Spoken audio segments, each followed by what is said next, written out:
Assalamualaikum warahmatullahi wabarakatuh. Bismillahirrahmanirrahim. Kita lanjutkan kajian kita tentang kebebasan beragama dan tidak ada paksaan di dalam beragama.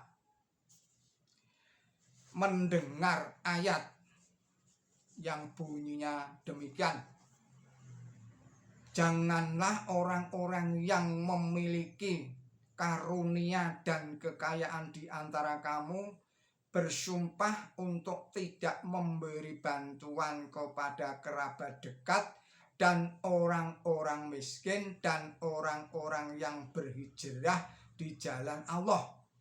Dan hendaklah mereka memaafkan dan melupakan kesalahan. Apakah kamu tidak suka bahwa Allah akan mengampunimu? Dan Allah itu yang maha pengampun, yang maha pengasih. Terdapat di dalam surat An-Nur surat 24 ayatnya 22.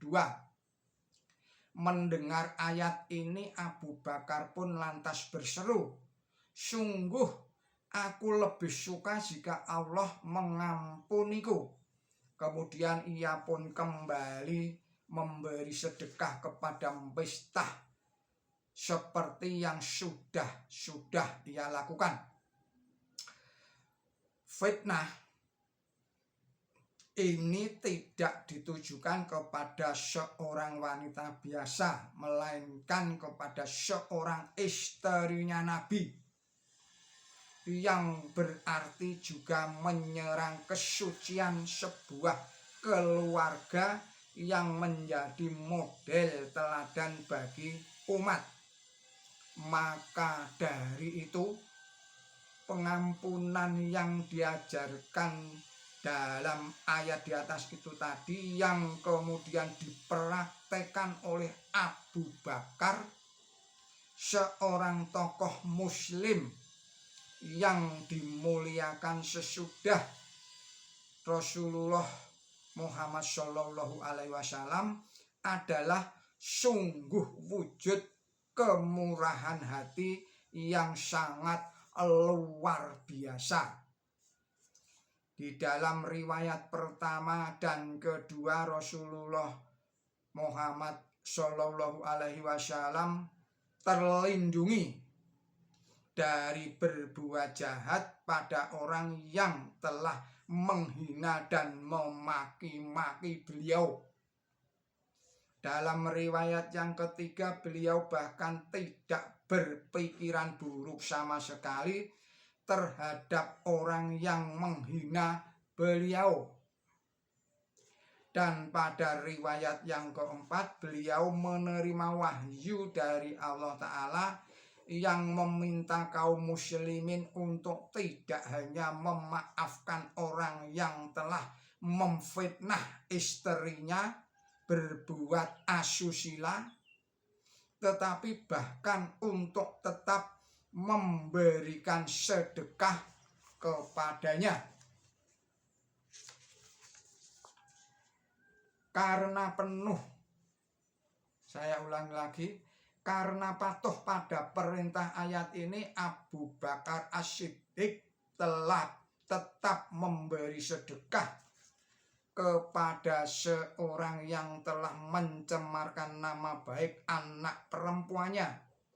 Rasa-rasanya sulit bagi kita untuk membayangkan berada pada situasi semacam itu. Kita difitnah oleh orang yang sering kita bantu, tetapi kita diminta untuk memaafkan dia dan diminta untuk tetap dan tidak berhenti membantunya. Kisah berikutnya, suatu ketika terjadi pertengkaran antara seorang Yahudi dan seorang Muslim. Pertengkaran itu bermula ketika orang Yahudi ini mengucap sumpah demi Allah yang memberi Musa keunggulan di atas semua manusia. seorang muslim sontak menampar wajah orang Yahudi itu sambil membentak, "Apa kau bilang? Demi Allah yang memberi Musa keunggulan di atas semua manusia." Padahal Rasulullah Muhammad Shallallahu Alaihi Wasallam hadir di tengah-tengah kita. Tidak terima diperlakukan seperti itu, orang Yahudi itu pun mengadu kepada Rasulullah Muhammad Shallallahu Alaihi Wasallam, "Wahai Abul Hashim, aku berada di bawah akad dan jaminan keamanan. Lantas apa dasar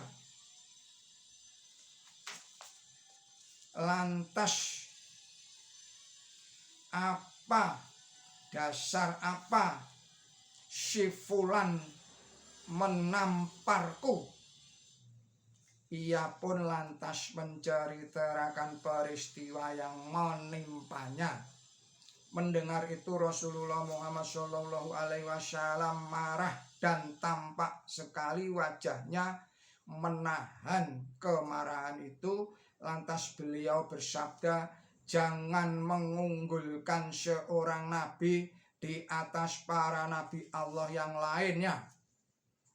Ini terdapat di dalam riwayat Bukhari bab Nabi halaman 3414 sampai dengan 3415.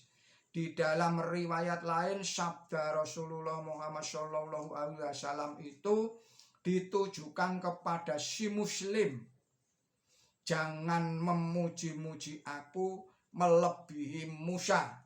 Ini terdapat di dalam riwayat Bukhari bab pertengkaran halaman 2411.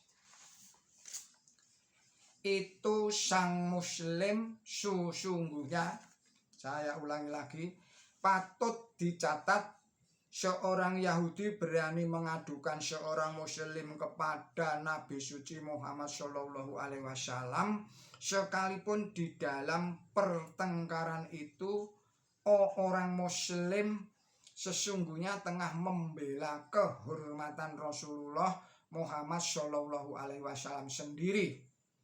Orang Yahudi yang merasa aman di bawah akta perlindungan itu yakin bahwa Rasulullah Muhammad Shallallahu Alaihi Wasallam akan bertindak adil. Dan memang nyatanya benar, Rasulullah Muhammad Shallallahu Alaihi Wasallam tidak bertepuk tangan atas tindakan impulsif dari si muslim. Beliau juga tidak memuji muslim itu karena telah membelanya. Sebaliknya beliau malah menyuruh muslim itu menahan diri dari usaha membuktikan keunggulan beliau Nabi suci Muhammad Shallallahu Alaihi Wasallam di atas Nabi Musa alaihi salam. Demikian kajian dari Dr. Yahid Aziz. Billahi taufiq wal hidayah. Wassalamualaikum warahmatullahi wabarakatuh.